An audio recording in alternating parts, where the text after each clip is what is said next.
You know, the most common way you lose someone's respect isn't in some big, dramatic fight. It's not a loud betrayal. No, it happens in the quiet spaces, in the silence, where the effort people used to make for you just slowly, almost invisibly, fades away. Think about that. It's an unraveling, a death by 1,000 tiny paper cuts. It's the slow, quiet erosion of attention, of priority, of perceived value that honestly most people don't even notice until it's way, way too late.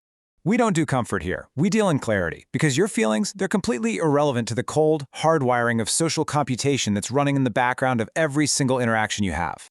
So today, we're going to expose that code. Because once you understand the algorithm that governs respect, you stop being a victim of it, and you start controlling the outcome. Okay, let's get right into it. The first truth you absolutely must accept is that every single brain you interact with is constantly, and I mean constantly, running a program to rank you. This isn't personal, it's primal. So when you walk into a room, every mind there is subconsciously asking one simple question. What can this person do for our shared objective? See, your perceived utility, that becomes your initial status. And this happens in fractions of a second completely outside of conscious thought. And it really boils down to two fundamental questions being asked about you.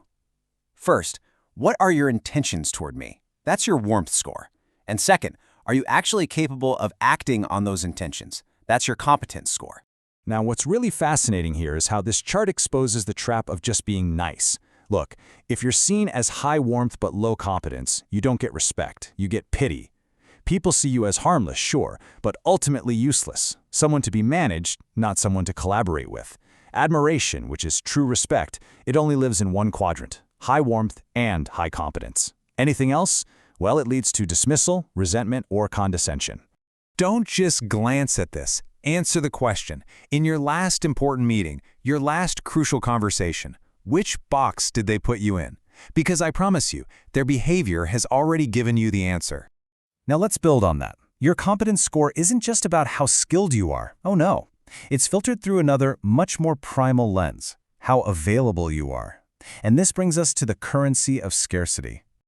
Our brains are hardwired with a really simple shortcut. If something is rare, it must be valuable. This isn't a new idea, it's a survival instinct. Scarce resources are what kept our ancestors alive. And believe me, that ancient programming has not gone anywhere.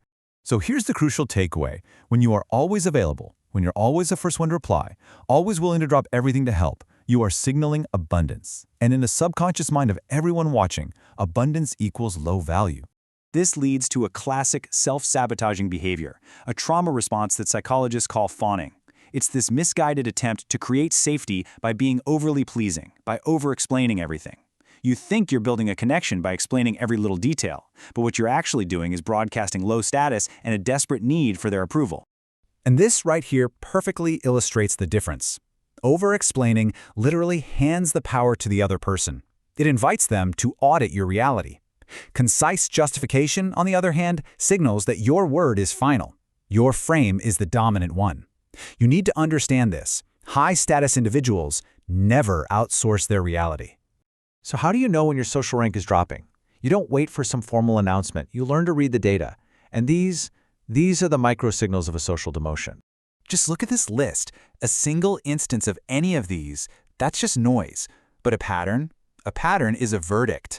Constant interruptions, that's just conversational dominance. A body angled toward the exit, that's called a social turn, a subconscious desire to escape. When they refuse to match your posture or your tone, that's broken mirroring. It all says the same thing. These are not accidents. They are signals. And let's be crystal clear about this. When someone consistently interrupts you, it is a power play, plain and simple.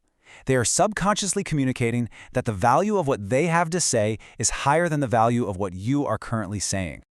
You have to stop treating these signals as emotional attacks. They're not. They are data. They are cold, hard evidence that the other person's brain has recalculated your status and concluded there is no longer a cost for treating you with reduced effort.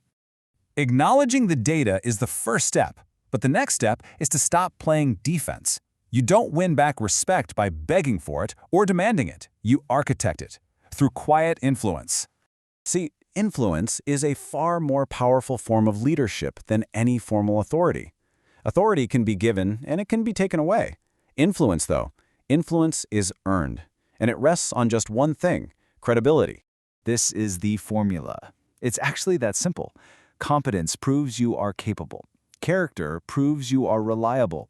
And care proves your intentions are aligned with the group's success. When you have all three of these, people will defer to you naturally. You never have to ask. So stop trying to be the most prepared person in the room. Stop burying people in data and long emails. The most influential people are almost never the ones who talk the most. They're the ones whose words carry the most weight. Remember, one sharp insight is worth more than a 30-slide deck, every time. The social world is no longer a mystery to you. It's a system. And the patterns of respect and disrespect, they are not random. They are predictable. Now you see it, and you can't unsee it. So, you are at a crossroads. You can click away from this right now and go back to a world of confusing social signals, a victim of patterns you don't even understand, or you can choose awareness. So the question is, will you keep living unconsciously, or will you subscribe and start seeing reality for what it truly is? Subscribing isn't about helping a channel. It's a declaration. It's a choice to stop being a passive participant in your own life and start becoming an architect of your social reality. The choice is yours, because in the game of unspoken rules, you're either the architect or you're the subject. Which will it be?